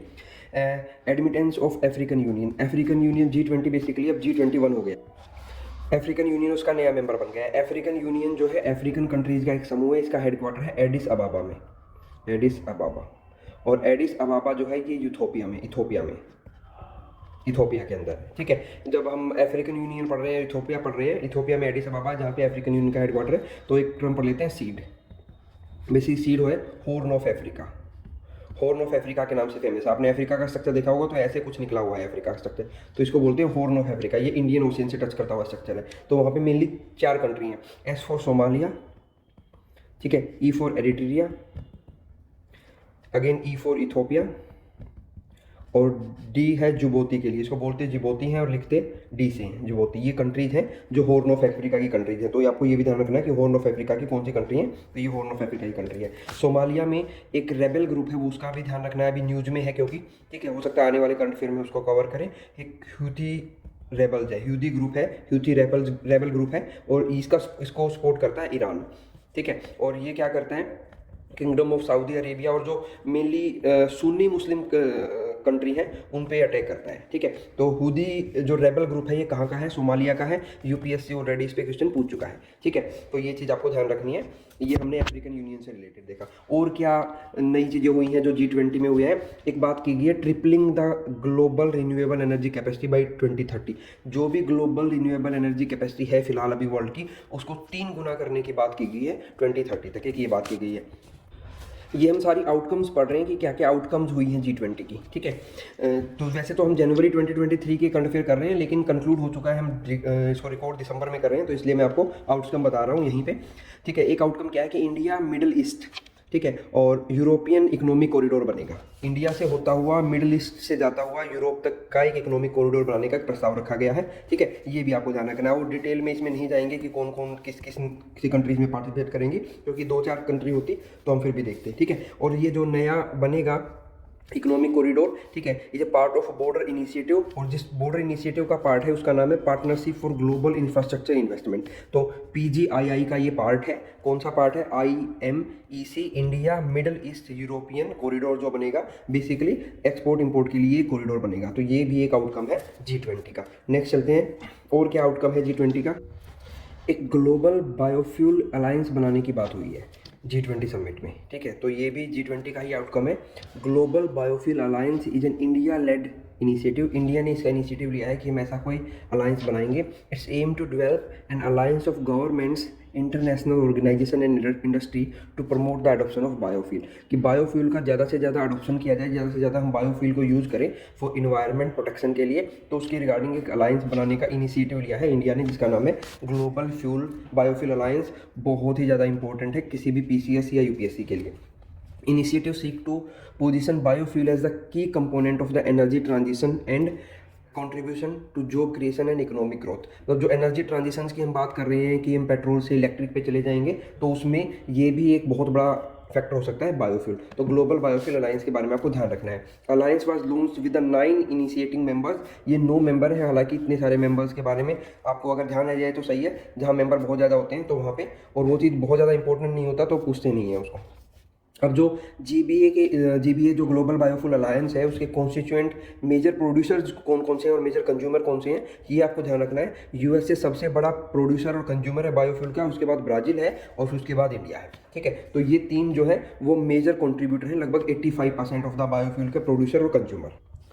ये हमने जो पढ़ा है कि यूएसए 52% है, ब्राज़ील 30% और इंडिया 3%, तो इंडिया तीसरे नंबर पे नहीं है, लेकिन इन 9 कंट्रीज़ में इंडिया तीसरे नंबर पे है, तो ये आपको ध्यान रखना है। और यूएसए वैसे वर्ल्ड में टॉप प्रोड्यूसर और कंज्यूमर है बायोफ्यूल का। नेक्स्ट देखते हैं कि और G20 में क्या मेन चीज़ें थी। The agriculture working group during the G20 presidency reached a historic consensus on 2 aspects. कौन कौन से 2 एस्पेक्ट्स पे एग्रीकल्चर वर्किंग ग्रुप, अलग अलग वर्किंग ग्रुप होते हैं G20 के, तो उनमें से एक वर्किंग ग्रुप था एग्रीकल्चर वर्किंग ग्रुप। तो वो 2 हिस्टोरिकल कंसेंसस पे पहुंचे हैं, एक तो Deccan G20 high level principles on food security और दूसरा है nutritional and millet initiative called Maharishi. तो ये महारिषि काफ़ी इंपॉर्टेंट है एग्जाम पॉइंट ऑफ व्यू से। वैसे तो Deccan G20 high level principal on food security भी इंपॉर्टेंट है, लेकिन इसके नाम में ही G20 आ जाता है। अगर पूछा भी गया कि कौन सी ऑर्गेनाइजेशन ने ये लॉन्च किया है, तो G20 ने इसको लॉन्च किया है। महारिषि की फुल फॉर्म इंपॉर्टेंट है। महारिषि की फुल फॉर्म है millet and other ancient grains international research initiative. तो महारिषि काफ़ी इंपॉर्टेंट है, G20 का इनिशिएटिव है और इसकी फुल फॉर्म आपको पता होनी चाहिए। It aim at advancing research and research collaborations and generating awareness about millets and other ancient grains during the International Year of Millet 2023। तो ये आपको पता ही होगा कि 2023 जो है वो इंटरनेशनल ईयर ऑफ मिलेट है, और इसको यूएन ने इंटरनेशनल ईयर ऑफ मिलेट घोषित किया था इंडिया के इनिशिएटिव पे। इंडिया ने बोला था कि हम रिकमेंड करते हैं या हम प्रपोज करते हैं कि ईयर 2023 को ईयर्स ऑफ मिलेट घोषित किया जाए। तो यूएन ने उस प्रपोजल को एक्सेप्ट कर लिया था और 2023 ईयर्स को इंटरनेशनल ईयर ऑफ मिलेट का नाम दे दिया गया था। ठीक है, मिलेट प्रोडक्शन में इंडिया में MP सबसे ज़्यादा है, मध्य प्रदेश में सबसे ज़्यादा मिलेट प्रोडक्शन होता है। तो G20 में उसी से रिलेटेड एक इनिशिएटिव स्टार्ट किया गया जिसका नाम महारिषि है। तो महारिषि की फुल फॉर्म कहाँ पे ये इनिशिएटिव लिया गया है, और 2023 जो है वो इंटरनेशनल ईयर ऑफ मिलेट है। ये सारी चीज़ें इंपॉर्टेंट है, आपको एग्जाम पॉइंट ऑफ से ध्यान रखनी है। नेक्स्ट न्यूज़ पे चलते हैं। नेक्स्ट न्यूज़ में इंडिया मर्कोसर प्रिफरेंशियल ट्रेड एग्रीमेंट। तो इंडिया का मर्कोसर के साथ एक प्रिफरेंशियल ट्रेड एग्रीमेंट हुआ है। ये मर्कोसर क्या है? मर्कोसर इज ए ट्रेडिंग ब्लॉक है ये लैटिन अमेरिकन कंट्रीज़ का, जिसमें ब्राज़ील, अर्जेंटीना, यूराग्वे और पैराग्वे है। और जो ये मर्कोसर है इसका हेडक्वार्टर है मोंटेविडियो में। मोंटेविडियो यूरागे की कैपिटल है। तो मोंटेविडियो में हेडक्वार्टर है मर्कासुर का। मर्कासुर और इंडिया का एक प्रिफरेंशियल ट्रेड एग्रीमेंट हुआ है। ये चीज़ें भी G20 समिट के दौरान ही हुई हैं। ठीक है, तो आपको मर्कासुर पता होना चाहिए कि क्या है। ठीक है, इसका इंडिया के साथ प्रिफरेंशियल ट्रेड एग्रीमेंट हुआ है। पूछ सकते हैं किस ऑर्गेनाइजेशन का इंडिया के साथ प्रिफरेंशियल ट्रेड एग्रीमेंट हुआ है। और दूसरा आपको ये भी ध्यान रखना है कि जो ये मर्कासुर ग्रुप है इसका हेडक्वार्टर कहाँ पे है, तो इसका हेडक्वार्टर है मोंटेविडियो में। देन उसके बाद G20 समिट के दौरान ही इंडिया ने सपोर्ट किया है यूएस का rip and replace pilot project. तो यहाँ पे 2 चीज़ें हो जाती हैं। एक तो ये पूछा जा सकता है कि ये rip and replace pilot project क्या है, एक ये पूछा जा सकता है ये किस कंट्री का इनिशिएटिव है। तो ये rip and replace pilot project aligning with the removal of Chinese telecom equipment. Basically ये माना जाता है कि जो चाइना के टेलीकॉम इक्विपमेंट है वो सेफ़ नहीं है। चाइना कहीं ना कहीं स्पाइंग करता है अपने इक्विपमेंट की हेल्प से, और इन इक्विपमेंट की सबसे ज़्यादा मैन्युफैक्चरिंग चाइना में ही होती है। तो उस चीज़ को प्रिवेंट करने के लिए यूएस ने कि जो चाइना के टेलीकॉम इक्विपमेंट है उनको रिप्लेस किया जाए ताकि वो स्पाइंग ना कर पाएँ दूसरे देशों पे। तो उसके लिए यूएस ने एक इनिशिएटिव चलाया जिसका नाम है rip and replace pilot project, और इंडिया ने इसको सपोर्ट किया है। ठीक है, तो ये सारी चीज़ें हम लोगों ने G20 और उसके इनिशिएटिव के बारे में पढ़ा। थोड़ा सा और देख लेते हैं G20 के बारे में एक बार, क्योंकि G20 एक बहुत ही इंपॉर्टेंट इवेंट है जो इंडिया में हुआ है। तो क्वेश्चन बनेगा, हर एक एंट्रेंस एग्जाम में बनेगा यहाँ से। सो G20 ग्रुप ऑफ 20 है, मैंने बताया आपको 19 कंट्री हैं और एक यूरोपियन यूनियन है। बना कब था? 1999 में एक एशियन फाइनेंशियल क्राइसिस हुई थी। एक फाइनेंशियल क्राइसिस हुई थी एशिया की कंट्रीज़ में। तब G20 कंट्रीज़ के फाइनेंस मिनिस्टर जो सेंट्रल बैंक के गवर्नर्स मिले थे, और उन्होंने इस चीज़ को फॉर्मलाइज किया था कि G20 की हर साल समिट हुआ करेगी। और जो पहली फॉर्मल समिट हुई थी G20 की 2008 में, वो रसिया में हुई थी। ठीक है, फिर उसके बाद पहले एशियन फाइनेंशियल क्राइसिस हुई, उसके बाद फिर एक ग्लोबल फाइनेंशियल क्राइसिस आ गया था 2008 में। यूएस की वजह से आया था। वहाँ पे हाउसिंग मार्केट कोलैप्स हो गया था। हाउसिंग मार्केट कोलैप्स हो गया था, उसकी वजह से फिर एक बार फाइनेंशियल क्राइसिस आया था। तो उसके बाद से ये G20 की मीटिंग होने लगी और पहली जो फॉर्मल मीटिंग हुई थी वो रसिया में हुई थी। एम क्या है G20 का, आपको वो भी ध्यान रखना है, securing global financial stability by involving world's largest advanced and emerging country. जो वर्ल्ड की एडवांस और इमर्जिंग कंट्रीज हैं वहाँ पे फाइनेंशियली स्टेबिलिटी रखना, ताकि उसकी वजह से पूरे वर्ल्ड में एक फाइनेंशियल स्टेबिलिटी मेंटेन रहे। G20 का कोई भी ऑफिशियल हेडक्वार्टर नहीं है, ये आपको ध्यान रखना है। G20 की प्रेसिडेंसी हर साल रोटेट करती है, जैसे 18th प्रेसिडेंसी अब की बाद इंडिया के पास है और इसके बाद 19th प्रेसिडेंसी जो होगी वो ब्राज़ील के पास होगी।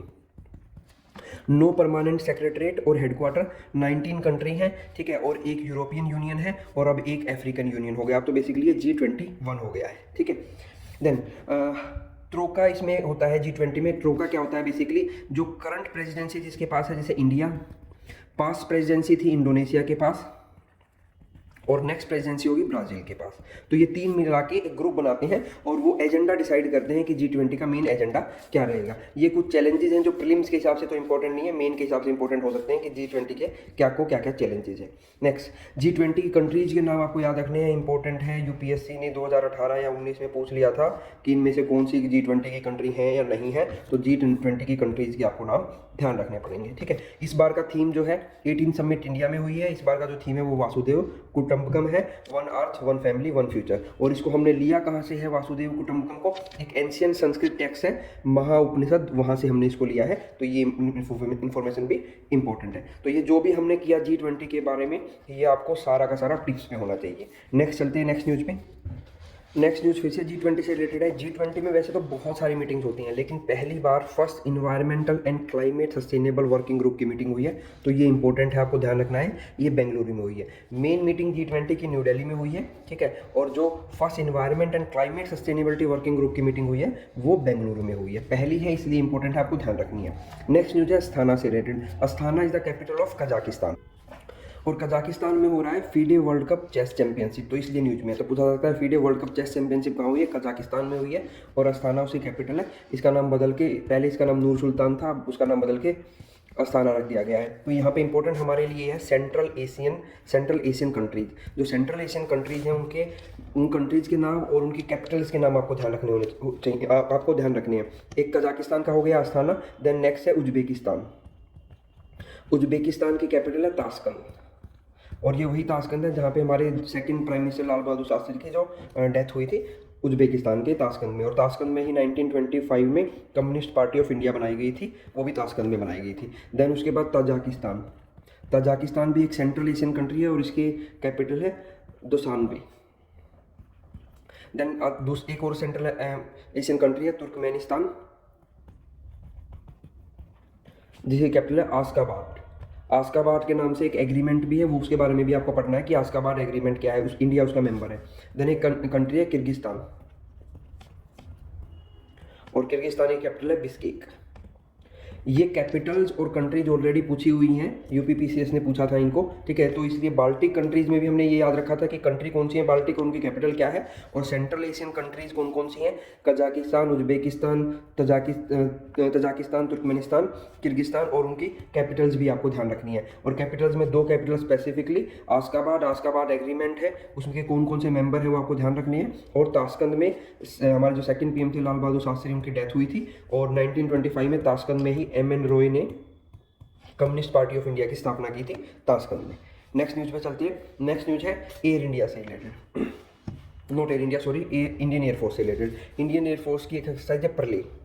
तो परले जो है ये पूछा जा सकता है कि कौन सी विंग की, हमारी आर्मी के कौन सी विंग की एक्सरसाइज है, तो इंडियन एयरफोर्स की एक्सरसाइज है। इसमें हम लोगों ने मेनली किया क्या है, हमें ये ध्यान रखना है कि मेनली हम लोगों ने S-400 एयर डिफेंस सिस्टम को एक्टिवेट किया है। ये S-400 system, air defence system जो है ये हम लोगों ने रसिया से परचेज किया है। तो ये मेन न्यूज़ है। एक तो एक्सरसाइज परले के बारे में आपको ध्यान रखना है कि इंडियन एयरफोर्स की है और हम लोगों ने एक्टिवेट किया है S-400 एयर डिफेंस सिस्टम को, और ये S-400 एयर डिफेंस सिस्टम हम लोगों ने रसिया से परचेज किया है। नेक्स्ट न्यूज़ पे चलते हैं। नेक्स्ट न्यूज रिलेटेड है यूएसए से। यूएसए ने लॉन्च किया है वेलकम कॉप स्कीम। तो बस आपको इतना ध्यान रखना है कि ये वेलकम कॉप स्कीम कौन सी कंट्री की है और किस से रिलेटेड है। ये रेफ्यूजीज से रिलेटेड है, जो अलग अलग कंट्रीज से पर्सन आते हैं उन रेफ्यूजीज से रिलेटेड है। तो रेफ्यूजीज से रिलेटेड है, जो यूएसए में रेफ्यूजीज रह रहे हैं, दूसरी कंट्री से आए हुए इलीगल पर्सन एक तरह से आप बोल सकते हो, ठीक है, जिनके पास यूएस सिटीजनशिप नहीं है। तो यूएसए की एक स्कीम है वेलकम कॉप स्कीम, जो रेफ्यूजीज के प्रोटेक्शन के लिए है, ठीक है, इतना आपको ध्यान रखना है। नेक्स्ट पे चलते हैं। नेक्स्ट न्यूज है इजिप्ट से रिलेटेड। तो इजिप्शियन प्रेसिडेंट जो थे अब्दुल फतेह अल सीसी, ये हमारे रिपब्लिक डे परेड के प्रेसिडेंट चीफ गेस्ट थे। तो हर बार इंडिया कोशिश करता है किसी न किसी फॉरेन कंट्री के किसी मेन पर्सन को, प्रेसिडेंट को या प्राइम मिनिस्टर को बुलाया जाए एज ए चीफ गेस्ट। तो अब की बार का जो हमारा रिपब्लिक डे हुआ था उसके चीफ गेस्ट थे अब्दुल फतेह अल सीसी, और ये हमारे रिपब्लिक डे परेड के चीफ गेस्ट थे। और दूसरा, इंडिया इजिप्ट के साथ 75 ईयर्स ऑफ डिप्लोमेटिक रिलेशंस को सेलिब्रेट कर रहा है। और तीसरा, इंडिया ने इन्वाइट किया था इजिप्ट को as a guest country during G20 presidency. ये फीचर होता है कि जिस भी कंट्री के पास G20 की प्रेसिडेंसी होती है वो किसी दूसरी कंट्री को as a guest country invite कर सकते हैं अगर वो कंट्री G20 का पार्ट नहीं है। तो जैसे इजिप्ट जो है वो G20 का पार्ट नहीं है, लेकिन फिर भी इंडिया ने इन्वाइट किया था as a guest country G20 summit में इजिप्ट को। तो इजिप्ट के बारे में ये चीज़ें आपको ध्यान रखनी है।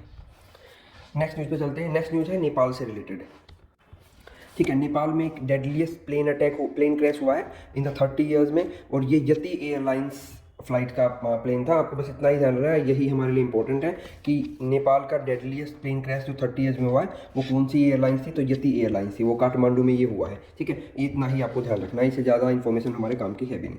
नेक्स्ट चलते हैं।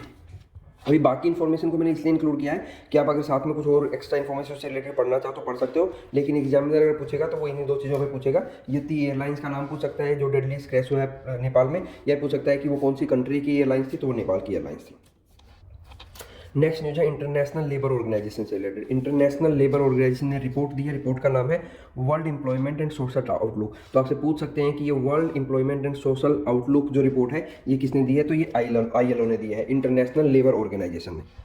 इसमें मेन ये बोला गया है कि जो ग्लोबल इकोनॉमिक स्लोडाउन है वो फर्दर चलेगा, और जो सोशल और इकोनॉमिक इनक्वालिटी है वर्ल्ड में बढ़ती जाएंगी, लेकिन वो हमारे लिए प्रीलिम्स के हिसाब से इंपॉर्टेंट है। प्रीलिम्स के हिसाब से जैसे आपको इंपॉर्टेंट ध्यान नहीं रखना है कि इंटरनेशनल लेबर ऑर्गेनाइजेशन जो एक स्पेशल एजेंसी है UNO की, यूनाइटेड नेशन ऑर्गेनाइजेशन की, उन्होंने एक रिपोर्ट दी है जिसका नाम है world employment and social outlook. Next news related है इंडिया बांग्लादेश फ्रेंडशिप पाइपलाइन से। तो इंडिया बांग्लादेश के बीच में एक फ्रेंडशिप पाइपलाइन बिछाई गई है जिससे इंडिया जो है डीजल सप्लाई करेगा बांग्लादेश को। ये पाइपलाइन स्टार्ट होगी सिलीगुड़ी से। सिलीगुड़ी है वेस्ट बंगाल में, वहाँ पे एक टर्मिनल है जहाँ से डीजल आता है नुमालीगढ़ रिफाइनरी से। नुमालीगढ़ रिफाइनरी है आसाम में, ठीक है। तो नुमालीगढ़ रिफाइनरी आसाम से डीजल आएगा सिलीगुड़ी में, सिलीगुड़ी से वो प्रभातीपुर डिपो तक जाएगा, और ये प्रभातीपुर डिपो जो है वो बांग्लादेश में है। तो हमें ये ध्यान रखना है कि सिलीगुड़ी से प्रभातीपुर डिपो तक जाएगी पाइपलाइन। प्रभातीपुर बांग्लादेश में है, सिलीगुड़ी इंडिया में है, वेस्ट बंगाल में है। और सिलीगुड़ी को हम एक नाम से और भी जानते हैं कि सिलीगुड़ी में चिकन्स नेक है। ये चिकन्स नेक क्या है ये आपको पढ़ना है डिटेल में कि चिकन्स नेक क्या है, ठीक है। तो ये चिकन्स नेक सिलीगुड़ी में है जो कि वेस्ट बंगाल में है। देन और नुमालीगढ़ रिफाइनरी जो है वो आसाम में है। तो ये हमको पढ़ना है इंडिया बांग्लादेश फ्रेंडशिप पाइपलाइन के बारे में। नेक्स्ट हमें पढ़ना है वर्ल्ड हिंदी दिवस के बारे में। वर्ल्ड हिंदी दिवस, जिसको विश्व हिंदी दिवस भी बोला जाता है, हर साल 10 जनवरी को मनाया जाता है। और नेशनल हिंदी दिवस मनाया जाता है या नेशनल हिंदी डे मनाया जाता है 10 सितंबर को। तो आपको ध्यान रखना है ये दो अलग अलग है।